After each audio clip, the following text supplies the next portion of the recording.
Well, welcome. Tonight, we can announce the first race in Milford. We feel very comfortable that our guest tonight will win the race for Select Board. That's your estimation, sir. Well, since nobody's running against you, That's true. but let's start. Old friend, And I'm honored, by the way. somebody who's been doing a lot for Milford for many decades. If there's somebody who doesn't know you, let's start with an introduction. I'm Tom O'Laughlin, and I have served on the select board now for approximately 3 years. We went through the pandemic situation, which delayed the election for 3 months. So I almost have 3 full years. Beyond that, I served as the chief of police here in Milford for 17 I was years. going to say forever. Yeah, no, it was, you know what? It was a good run, and I loved every minute of it. Now, was it what you expected on the board? I mean, you came in, I remember, normally I would ask, what are the 3 major challenges? You laid out 5. Yeah, just listening to people and talking, whether it be in the grocery store or meeting people elsewhere, whether it be in groups or individually, church, and, I listen, what concerns you? And I watch Facebook, I watch other social media. What were the concerns that people were expressing that weren't being addressed? And that's where I created, I'll say, targets of where I wanted to go to see if I could make a difference. There's no guarantees. You go your best effort and do the best you can. Yeah, but Tom, too many people set out goals or promises when they start down the political path. And they don't end up like you actually fulfilling them. Well, but that's what I did for a living, here in Milford for 17 years. You brought me a concern, you brought me, in quotes, a problem, whether it be personal or community-wise, traffic, etc., but even something directly involved with someone's family. And you expected that we, meaning the police department, would help you. And so resolving people's concerns has been my career. And going into the board, honestly, I haven't seen much of a difference. Every call I receive, I take every single concern seriously. I received one today, and I'll respond to that gentleman tonight because, that's of concern. So to that person, it may be individualized, but nevertheless, they have a right to know exactly where they stand on a particular issue and how the town can or cannot help them. And then the alternative is, are there other avenues to help them? So that's how you resolve things. But I remember when you came in, we were at war with a certain company. I mean, their trucks go here, this happens there, they don't listen. We need to really take control. But you took a different approach. Yeah, the same company that comes in and out of your driveway every day, my driveway every day, and everyone else's. So Amazon. I for the life of me don't understand why we're in a fight rather than sitting to resolve concerns. I reached out. But one more time, we were in a fight. Oh, we were in a battle. But now, doesn't seem like. No, we were in a battle in which, if it was going to be a measure of money, they win. If it's going to be a measure of effort, which is associated to money, meaning legally, they win. So the question came down to is, how do you resolve issues amicably? That's in their best interest and ours. So there's a local gentleman in Peter Wish, I'll say his name, who owns one of the delivery companies. He lives in Milford. And I went and talked to Peter, and he invited me to go to Amazon and showed me how it operates. and showed me how they monitor the drivers, how they have tracking systems, all the right things to do. And then he introduced me to the person who managed this area, and I mean beyond Milford, several communities of their operations. And she's magnificent, because from there I ended up with a vice president nationally. I ended up with an attorney from their law department nationally. I ended up with, because their view was, we might have something here that's going to help us elsewhere. And we became the model. Milford became their national model. For dealing with communities, yeah. So the signs you saw, and Amazon paid for them. We put them up. Don't drive an Amazon truck down this roadway. They can manage their GPS, so they reprogram them to tell the driver, don't go down this roadway. Well, you get language barriers, you get other things, and so they've worked around that. We went from, when I started, the number of complaints, if you take a spreadsheet, was 2.5 pages. Myself and the town administrator now, we receive maybe 1, 2 a month. Really? Oh yeah, it was crashing into fences. They would go down side streets. You just can't turn a tractor trailer that way.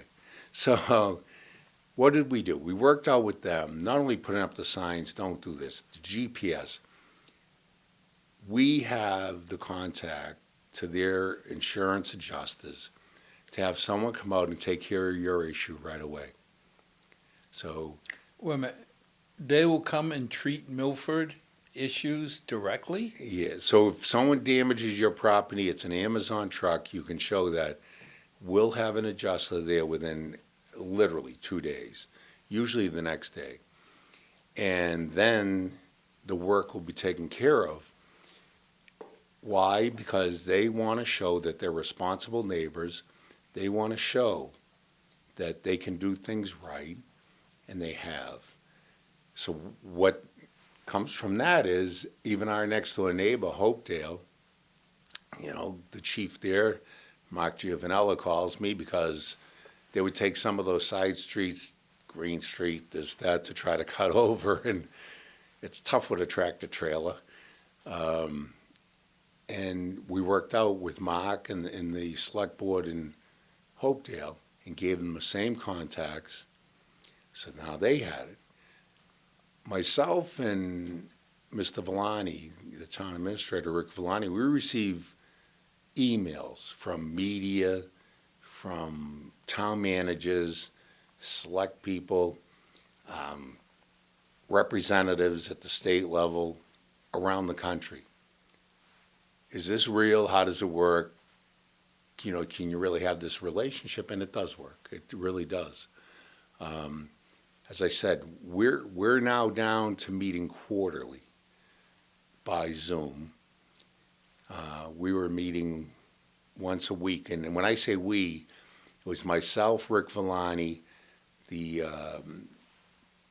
highway surveyor, Scott Crisafulli, the building commissioner, John Erickson, the fire chief, Mark Nelson, and the police chief, Jim Falvey. So we were on Zoom dealing with issues with Amazon once a week, and we kept track on the spreadsheet. Here's the issue. What's the resolution? When was it resolved? So that we could always come back to a resident and say, and I would follow up. Your fence was damaged. They came out, the adjuster, they paid, they fixed it. It's fixed, correct? You're all set? You're okay? Yes. So we track every single one of those issues. And I think that it's made a significant difference. Well, the thing I never heard in the media was a friend of mine's son told me he went to work at Amazon. Just got out of high school. He was making over $20 an hour. And I sat there and I said, 20 bucks, that's 40 grand a year. That's a nice job. It can be, and that's. I mean, I send people there. I don't take the relationships I have in this realm of dealing with Well, you can't community abuse them. concerns because I don't want them to ever have the sense that I expect something Right. for doing the right thing for the entire town. In that regard, I do tell people, here's where you can apply, here's how you can do it, and they have a lot of different positions. People think it's only delivery, it's only warehouse. I mean, their computer systems are some of the best in the world. I was going to say their IT systems are state No of the question art. about it. And so there's opportunities, like just open your eyes and the opportunities And there. you're keeping those in Milford. Yeah, I've sent people in the right direction, and it's made a difference. The other thing is the donations that they've made in the community, whether it be the youth center, senior center, the arts. They've really made a difference in coming out and participating in the community to be good neighbors. And, I'm thankful for that as well, because that positive visibility, whether it be Celebrate Milford, it means a lot too. Because it's also an opportunity for every one of us that lives in this town to walk up to someone from that company who's in a managerial position and say, I'm not happy about this, or I'm happy about Or that. just to say thanks. It could be both. It can be, but it can also, you can express a concern. Because I want to say, if a concern comes to them related to Milford, they notify us so that it goes on to the spreadsheet, so that we keep track of things. Well, I would think when you build that kind of a positive relationship, one, when they have to cut back, we're not on the top of the list that they're going to cut. They did close one location because when you look at cost benefit, Yeah, but they still got the and big they one. do, they kept that, and some of it is they opened a really, really significant location right at 146 and 16, and it's going to consume some of the other smaller locations that, they look at Well, they got to run a business. like any business. Yeah, they look at cost effectiveness. Like you say, how many times that Amazon truck runs up and down my driveway. I keep asking my daughters, you realize we do not own stock in this company? Because it sure feels like it.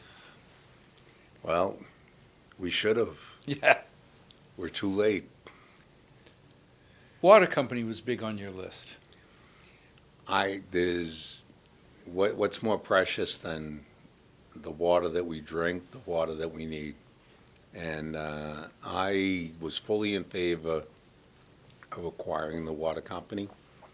I think it was the absolute right move. I just can't fathom there were so few communities in the state. And then you look across the country and you look, we had our spell of problems with water. And that was resolved without going into great detail. But, you look across the country and you look at places where they're starting to see no water. Well, the Colorado River is running out. Precisely. And then you look at places like Detroit. Flint. So I think it was in our best interest. And when all is said and done, I think on balance, our costs will, Oh, absolutely. even out. And Well, I never understood why we wouldn't change that paradigm. We were telling the water company, the more you spend, the more money you make for your stockholders. precisely. Well, if you keep telling me that, why wouldn't I listen? The other flip side to that, and I don't discredit them for it, but the very people they spent on were themselves, Well, because they own the construction company that did all the construction. Now, that same construction company, if they do come in and do work for us, They got a bid. They have to show they're the lowest bidder, right? I mean, at the end of the day, let's see. I'm going to choose somebody, my son, my daughter, or a couple other people. Why do I not believe that you inherently look for yourself? I understand that, but my son and my daughter aren't very good bricklayers, so I'm going with the bricklayer who knows what or the mason that knows what they're doing. And Plus, the thing that probably struck me the hardest was the people running the water company now. Their hearts are in the right place. They're Milfordians. They care more about Milford than they care about. Well, their stockholders are Milfordians. Precisely. When you think of Uncle Phil, Jonathan, Jamie, they've been here forever. I mean, we always laugh when Woodland came in. That was a fantastic project. And you think who was running it? Aldo, Jonathan, people who cared about the town. They did a great job, by the way. They watched every tax dollar in that project. Well, that was the standing joke, Tom. We don't have to buy copper wire. We throw a penny in between Aldo and Jonathan. Yeah. They'll stretch it out. It'll become wire real quick. I came in on the backside of that as a select person, meaning the very tail end. We were actually doing, punch orders and the rest of it. So I can't take any credit whatsoever. But I do know that, they had their eye on the prize. They knew the end result of where they wanted to be and what was fair. But then again, whatever we paid for it, my biggest worry when we were in that mating ritual that we were going through was that everybody who's bidding against us wants to bid up the price because they'll pay more in interest and they get to add their profit margin on top of the interest. So the more they spend, the better it is for them. No doubt. Not for us. I think the water company was a very, very smart move. Well, like you say, how many were there? Two other privately held water companies? And they own one of them. Yeah. Down on the Cape. So it was a very smart move. And now we know where we stand, where we're going. And so far, I mean, we get the monthly subcommittee report at FinCom. It's been, this is what they promised, this is what they're delivering, it's all on track. They are doing a good job. What more could you ask? And we were fortunate, Dave Condry, for him to come over and work for the town. Well, we got to keep most of the employees, didn't we? Absolutely. And I have to disclose my son's one of them to keep myself out of ethics troubles.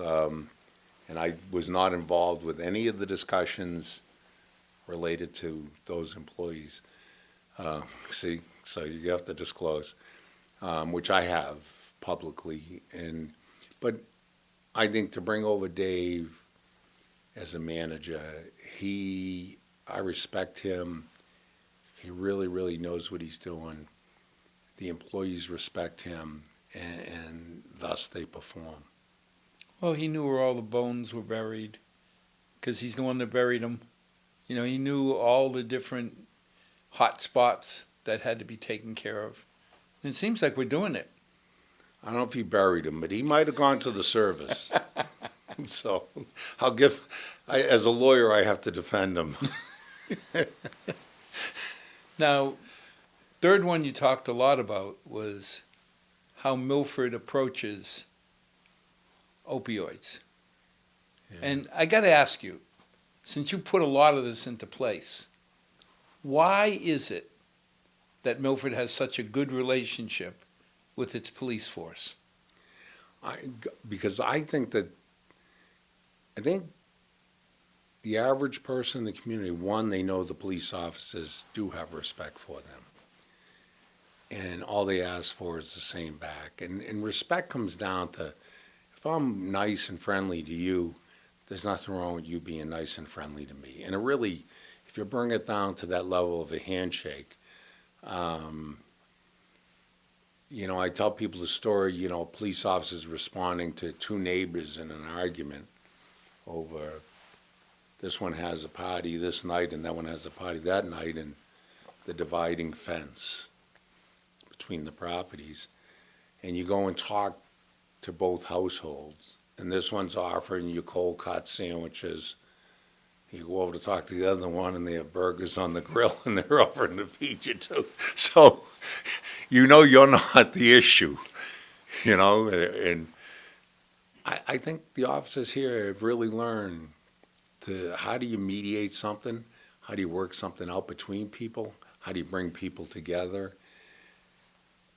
And how do you help people? How do you make a difference? You speak about the opioids, right? The effects of the person who's addicted. You can jail them and jail them and jail them. And I say that as a former police officer of 42 years, and now as a lawyer. And they're still addicted. And you haven't dealt with the core issue. So the issue comes is, how do you help that person save them? If you do lose them, keep in mind, even while they're alive, the family's suffering. Be cognizant of that. Be respectful But of hasn't that. it changed? I mean, when I was a kid going to Milford High, you thought of a heroin addict as a sleazy back alley in Boston person who had no redeeming factors. Today, it's your neighbor's daughter, it's your neighbor's son who got hooked on an opioid and now can't afford it. I mean, that OxyContin, when I found out they were selling it on the street for $1 a mig, I mean, one tablet, which you need, I guess, 3 of them to. It's $100. Where, if you're high, where can you make $200-300 a day?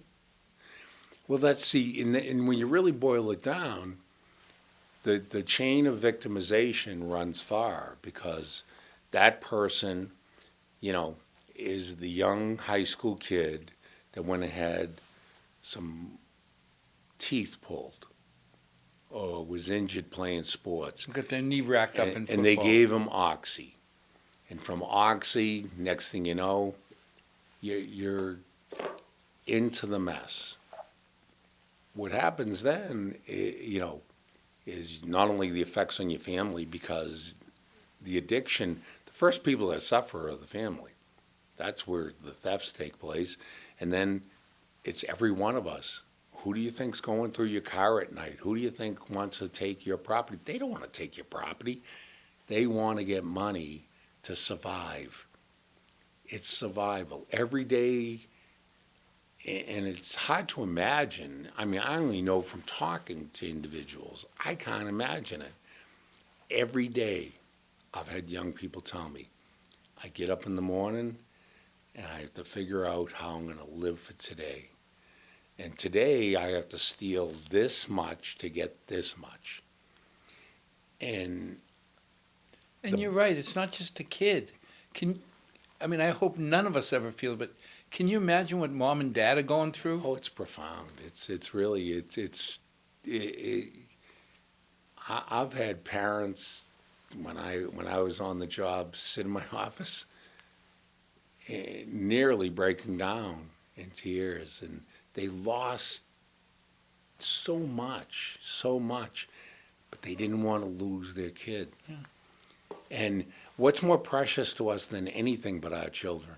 Well, think about when your child got hurt in a soccer game, and you little kid crying out saying, "Dad, help me. Take my leg, take whatever you need." But that's something that is annoying and going to go away. I can't imagine what a parent goes through seeing a child hooked on the train of, that death spiral, that you got to break it somehow. And that's the thing. A lot of parents do, and they want help, and they want you to help them. As far as losing it, I lost a child, as an infant, to SIDS. I carry it with me. I've carried it with me now 30 years. It's something that never goes away.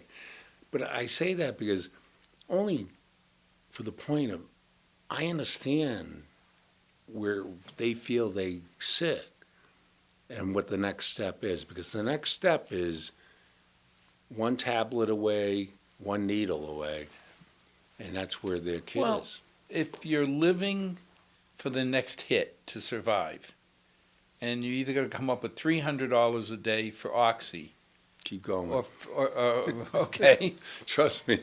or $50 a day for heroin, I can see where, if all I think about is that next shot, 50 sounds a lot better than 300-400 or whatever. See, and that's the thing. You're not going to find the heroin. The oxy you're going to find, or a mix, and it's just to keep you in the pipeline. They run it now like Domino's Pizza. They deliver, and no discredit to Domino's. They created a great system. But they deliver. They have days where they give them cheaper. They have days where you bring a friend, we'll give you free, they pay. So believe me, this is, Jiminy Cricket, that's a marketing program. it's huge. The issue that you face is, for us it's treatment, treatment, treatment. How can I get you out of the cycle? And working with Amy Leone, Amy and I, we got together, God, back, it's got to be 2004, if not before. But we kept track of every overdose in Milford, whether the person, who they were, whether they lived here, where it occurred, and then what the drug was if we could identify it. And that's pre-Narcan. When we got to the point of Narcan, we started tracking, were they Narcan, how many rounds, and then when they created the statute, John Fernandez, former state rep and a native son of this community, passed the legislation that we could bring you to the hospital, protective custody. So we track that, and every single one of them, every single month, I can tell you, just this, now we're February, first week of February, we're already 1/3 of all of last year. Wow. Because all you have to get is a dirty batch. These Well, people, aren't they intentionally lacing it to get Yes. more and more customers? right, so these people thought they were buying cocaine, and they ended up buying Cocaine with and- fentanyl. with fentanyl. And the fentanyl is orders of magnitude more addictive. And it knocks them down. And so you have one young person dead. You have 3 in intensive care out of this grouping. And the rest of them, they're police officers and firefighters, paramedics here in this community, were able to revive them, take them to the hospital, and they ended up going home. The system we build with the hospital is, it's not you just get released from the hospital. Amy Leone staff, and now with the grant that Deputy Chief Robbie Tassino at the police department wrote, we have the Family Services Unit. So what happens is, you're going to see a police officer along with a clinician at bedside before you get out. See, in that, when I think of, I'm proud that, and I've said this a number of times, we've had 2 demonstrations about our police unit. Both of them have been positive. And it's for things like Robbie going out of his way to put together a Right. grant, not just to say we're going to get more cops to arrest more people and get bigger jails, but to try and deal with the root cause and bring people back. You're so correct. And Robbie's background, not only as a police officer, because he still serves and has served for 20 plus years, he still works the ambulance in the city of Worcester out of UMass on his days off. Well, don't get me wrong. I would not want to go against Deputy Chief Tessino. As a paramedic. No, I'm just saying. You know what I mean? You know, If I was on the wrong side of the law, he's not the guy I want chasing me. but he gets it, and he understands, So then you go from there. Even if the person is charged, the question comes, can this person, and they do thorough evaluations medically, psychologically, etc. And our presiding justice, or the chief justice of our district court, is Judge Rich Eustace, and he started a drug I've court. heard good things about him. He's awesome. He's a fantastic person, just a kind, decent human being that cares about people. And he started the drug court, which is, you have these charges, and he tells people, and he shows them the file. This is your health, your survival is more important than this. I'll take care of this, but you have to work with me. And you're in that program for a year and a half, Oh, wow. and you're drug tested. I have some young people from the community. I represent Pro Se. I represent them no fee. They're not Pro Se. They have me. And it's their survival. That's what's important. And they test them every day. Every day. But see, programs like that, well, I don't want to inflate your ego, but I have an inherited son who one Friday night, my darling bride and I went down to Craft Roots, and you and your wife were there, and we just sat down and we were there for an hour with you talking. Seemed like, okay, my neighbor's here. I sat with him. When you two left, he looked at me and says, "Did you say that was the police chief?" I said, "Yeah, Tom, our neighbor."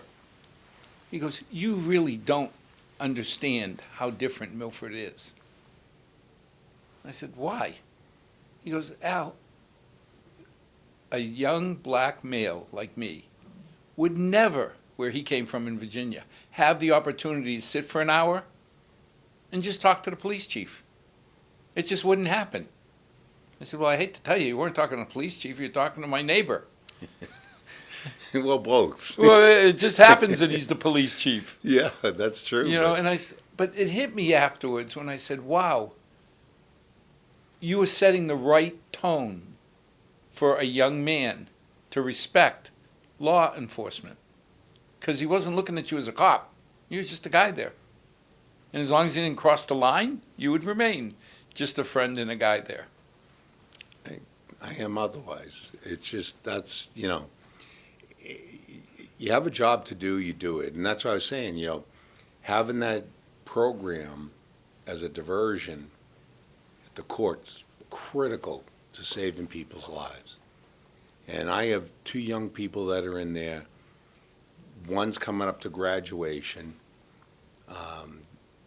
The sheriff, Lou Evangelitis, because a lot of these folks lose their licenses, they lose this. He has a program where he comes and picks them up to drive them to get tested at the sheriff's department, or drives them to the court to get tested, medical appointments, keep them on the right track. Judge Eustace is fantastic, and then the native son again of the town of Milford, Judge Skip, DeCapua, Yeah. who fills in when Judge Eustace is out, along with some other judges, but primarily Skip. And he's fantastic too. I mean, he understands it, he gets it, and that's the goal. The goal is, if I can save you, I'm going to throw you the life raft. And that makes a huge difference. Now, jumping away from that towards downtown, you were pretty outspoken about your opinion of downtown. Still am. Good. And we're in the process of moving forward to the Finance Committee as well as the town meeting to create a position which will serve half-time to give it a level of managerial responsibility in the community. So half-time, this person, so-called half-time, is an assistant town administrator, and the other half, they're I say city planner or downtown planner. Well, we're getting to a point where we're now a $150 million corporation, and you got one Villani. I mean, That's true, and if the one Villani's not available, then you have no Villani. And Right. it's no different than the reason you have deputy fire chiefs, you have deputy police chiefs. But, when all is said and done, this is to gear and look at downtown in a responsible way. The folks on the downtown, planning committee have done it as much as they can do. They've done a great job. They need backup. They need authority. but when I was a kid, we'd come out of school, and you went down to, well, now the Grant building, but you went down to Grant's to get a bag of popcorn. It just was somewhere you went. And now you got stores, you got churches, and everybody always asks, why are there so many churches? because they pay their rent. And I mean, the bottom line comes down is, can I open a restaurant? I saw, Tarek posted, Tarek Miranda posted recently, the cost to open a kitchen in a restaurant. I think the number he posted was like $80,000. So can I open a restaurant downtown without the foot traffic, without the everyday business? Thursday, Friday, Saturday is not going to sustain you. right. So it's a matter of how do you create, when we take a look at Hudson, we take a look at Marlboro, Portland, Maine, and I've looked at each of them. One of our just hop, skip, and a jump neighbors, Franklin, you can go city of Boston, in Codman Square. The North End. And the North End.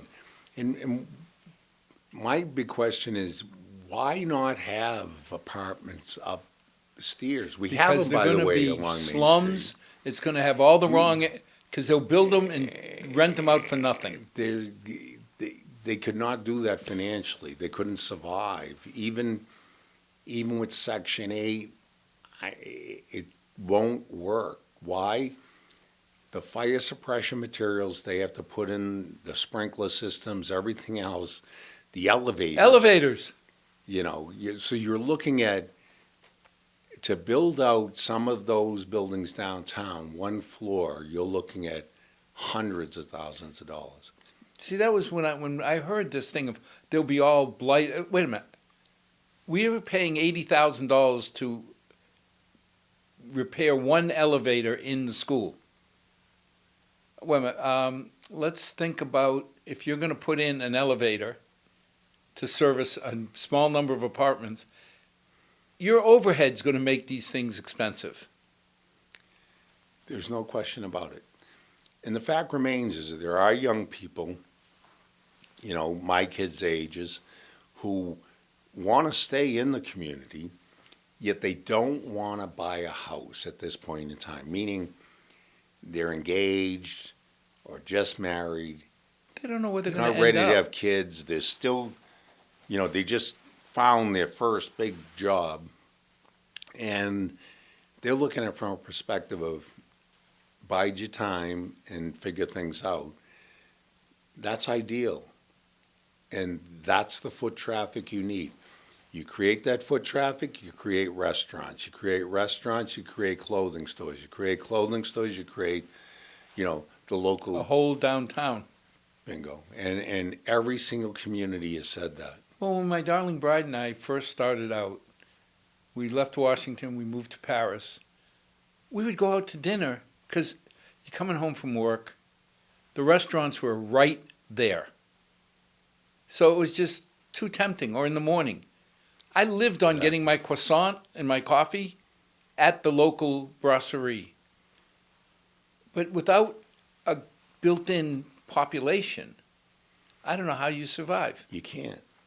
And we've seen it time and again with some of the different locations, without naming them, right in the downtown, where they opened, I'll give where Ray and Dick's was, and it's the turnover. Could that place survive if you built a neighborhood around it? The answer is absolutely yes. We have upstairs apartments right down the street. If you hit Lincoln Square, headed towards the town hall, there's apartments Right. on the second floor. Why can't we have apartments? And again, Dave Consigli's building. Why can't we have apartments? The racquetball building. Why can't we have apartments in some of the other buildings that we're going to create a neighborhood? And people, there's fear of we're going to end up, with, quote, a slum. Well, you know what?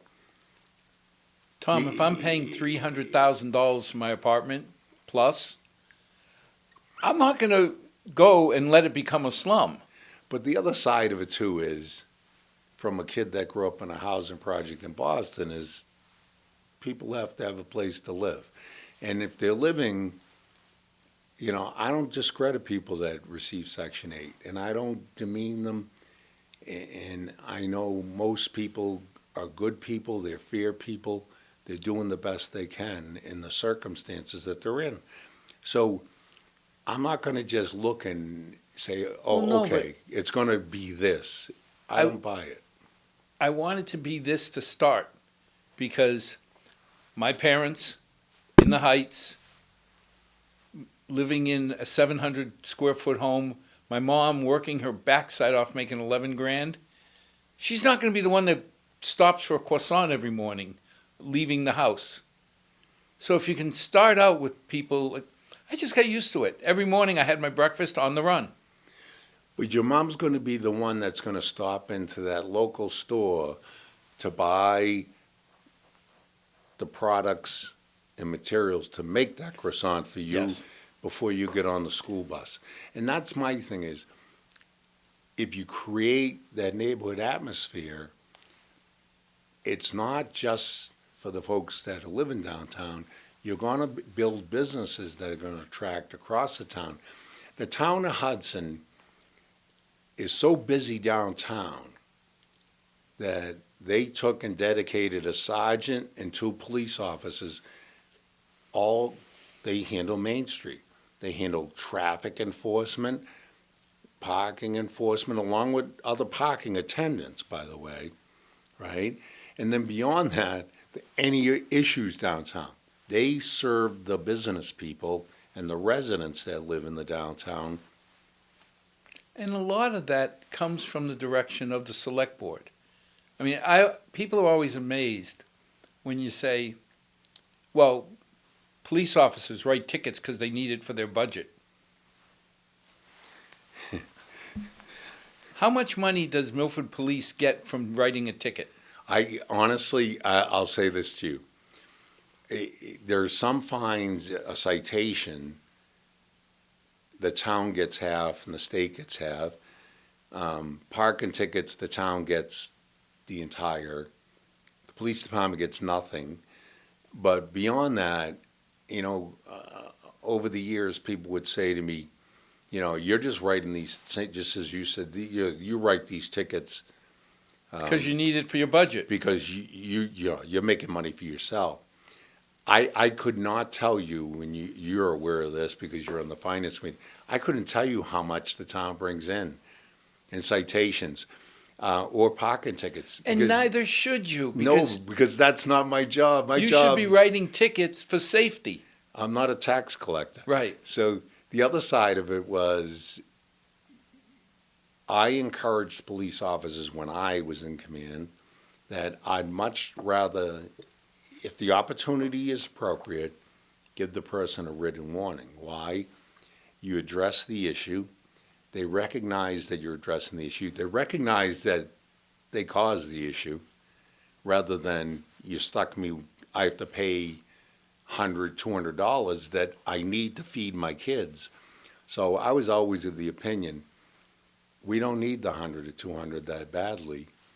What we need is, you don't want to get hurt, and you don't want to hurt someone else. Well, it's, if you're speeding down Highland Street, and now you understand that, hey, by the way, there's kids around here, the next time you're going to say, the officer gave me a chance last time. Let me show some respect by not abusing it again. Or you're going to say, what are the odds he's going to be there again? So, or she's going to be there again. So you're going to be a little smarter. But you also, from the select board, we do things to encourage neighborhoods. I mean, Milford is an immigrant town. Always has been, always will be. I mean, the Irish led to the Italians, led to the Portuguese, led to the Brazilians, like I don't know if it's Ecuadorians or Guatemalans, whatever order they come in. But we've always encouraged, because I saw that our interactions with the immigrant community were not controversial from gotcha. no, there were, without a question, there were issues and concerns, and it was a matter of developing the right relationships where you could communicate. And certain things were taking place that,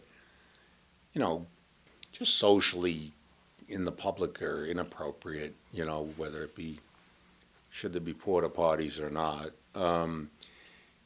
But then there were some very serious things, the situation with, the tragic and very, very sad death of Matt Denise.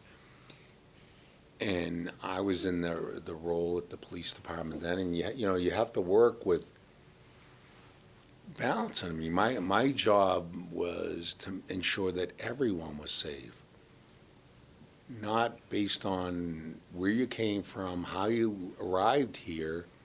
The Constitution doesn't say we the citizens; it says we the people. And the Supreme Court's been very clear that it means people. So it's a balancing act, but it's one to impress upon people that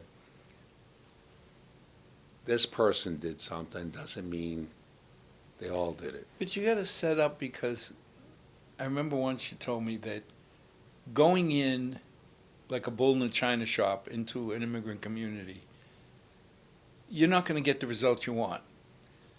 They don't want, they being the Portuguese, the Brazilians, the Ecuadorians, whoever they happen to be, they don't want the one bad actor out of 100.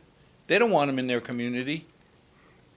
I can guarantee you, my experience, how did I learn that there were two people here in Milford at one point wanted for murder in Brazil? Brazilian people told me. Yeah. Why? They don't want to live next door to them. What do you think? Yeah, I'm going to have the murderer next door because I don't trust the police. But they have to have a It's not the sense that case. they trust the select board, the government of Milford. You have to have the relationship.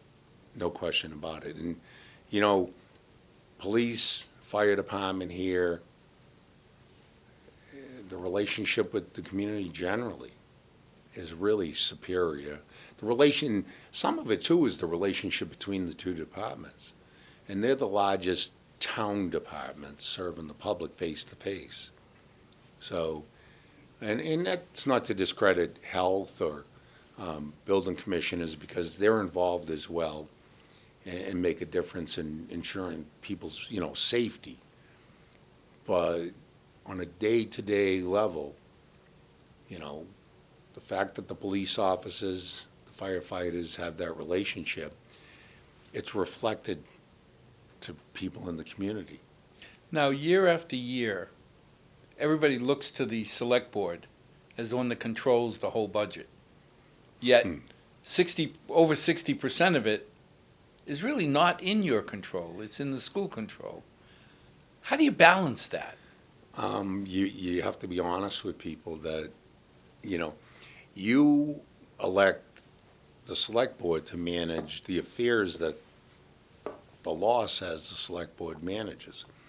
It's no different than people that were coming to the select board, and me in particular, wanted to do things at Draper Park as far as the memorial.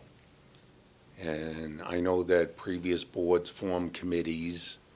I'm not quite sure how, but they did. And nevertheless, the results ended up where they should.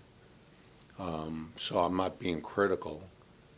But the fact remains is that's the responsibility of the park commission, is who the residents of the community elect.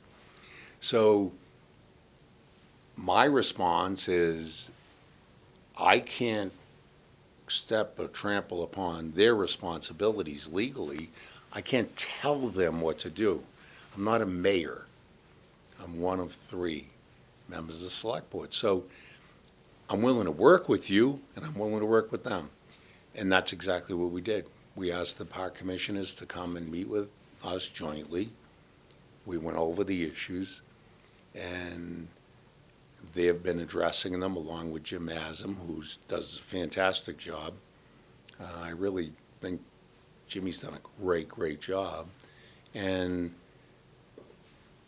I'm willing to participate. Well, people ask, how is it that Milford ends up with a surplus? It's like 14 years in a row. And to me, it's the department heads. There's one thing I'll say about Milford.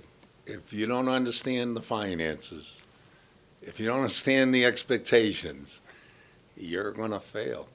And, I lived within that budget. Oh, come on, you lived with it. It was, okay, Sometimes O'Loughlin's budget's going to be $4.80. How did he let that much money go?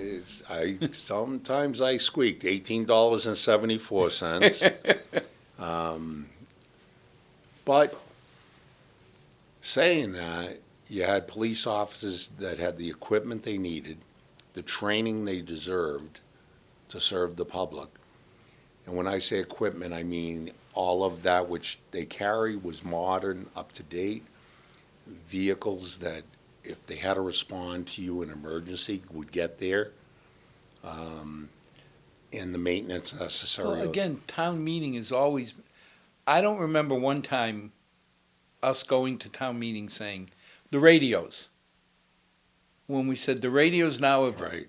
we're getting Franklin Fire Department radios, or if we go down to Alevas, we can't answer a call. They came up with $100,000 to fix that. Yeah, they were listening to Franklin Fire Department for quite some time, and it was an issue of the modules within those particular walkie-talkies, so the radio the police officers carry, needed to be upgraded. But Tom, when Paul Revere sold them to us, they were state-of-the-art. Well, yeah. It's gotten a little tired. But, there were years where, as you know, if there were budgets, other town budgets, and, Finance Committee, I had a great subcommittee, so that's a portion of the Finance Committee, about 25%, that I would deal with and the fire chief would deal with on a regular basis. And, my friend over there at the fire department had some troubles with fires up in the wooded there were areas. years you gave him money. So I would come to the end of the year and I would save enough to make sure we both get out okay. There was one year I gave money to the library. Yeah, but that came with the understanding that if you came, or TUI Rev 1 or TUI Rev 2 came to us and said, I really need a little extra this year. Well, you can't help but trust that when you didn't need, and I mean, let's face it, you always need money, but you didn't absolutely require it. You gave it up to the fire or the library or somebody else. So if you're coming to us saying you really need it, you really did. No, there were years where I would drop down on the list, of need, because someone else had a greater need. It really comes down to you're either, you believe you're exclusive or you're inclusive. If you're not in the game, we watched the Super Bowl the other day. The quarterback didn't win the game. Right. You have to have a team approach. So I always came at it that way, that, the best interest of the town, every one of us has to believe that. And realistically, the select board sits up in front of the town meeting members. But you have 3 votes out of 200 and some? Yeah, right. I'm a town meeting member, so yeah. I get, since I was fortunate enough to be elected a town meeting member, that's my 1 vote. But as chairman of the finance committee, I would get a vote even if I didn't have it, but I still only get 1 vote. Right. And I always joke about the FinCom being the most influential, powerless people in that room. Because out of the whole thing, we got 15 people on the FinCom, 1 vote. Right. But you get 3 people, 1 vote, which means you have to sell your ideas. And that, to me, is what's kept the town meeting so strong. And it should be. Institutionally, if you look at town meetings as a legislature, which it is, that's where the influence should be. That's where the decisions should be made on most things. Every dollar. Absolutely, without a question. So as far as, what funds go to the schools and what funds stay in the town, like, if you have a good school system, you have a town that's economically sound. That's a fact. And we can twist it any which way we want, of whether you have kids in the schools or don't have kids in the schools. I don't worry about, I mean this in this respect. I pay my taxes because if I call the ambulance, I want it to come. Well, I hope I never have to call Chief Nelson ever to my house. Chief Falvey, I never want to see anybody who works for him coming to my house out of need. But when I need them, Police officers really ring your doorbell to say hello and I hope things are well. but when I need them, It's usually not good news. Yeah, and then same thing, when you think about it, you can recall a recent town meeting where someone made the statement that the police chief's more important than the fire chief, and my response was, unless your house is on fire. And then I'm going to tell you, the most important person coming is the fire chief, because the police chief's only going to direct traffic. So it just, Well, you put things in perspective and it all works out. I've found on the board that people do appreciate, one, be forthright with them, be factual, listen. My mother always drilled into us, and I have to stop every once in a while. God gave you 2 ears because he wanted you to listen twice as much, and 1 mouth twice as much as you speak. And I value that advice. well, as always, I always say I'll never ask you to vote for any specific candidate. In this race, I can say, please vote for the candidate. But at the end of the day, we know who's taking care of Milford. And I tip my hat because there's a reason people aren't lining up to replace you. I don't know that. You know what? Anyone in the community has a right to run for any office they desire. And I don't in any way look at people adversely for doing so. I encourage people to run for different offices. And if someone did run against me, then that's the way it is. I just hope that people have an appreciation that I love this community, I care about them. Well, and that's I'll end with the bottom fact line. that I was born here. I didn't have a choice. You picked up and moved your family here. That's a different level of commitment to begin with, so thank you.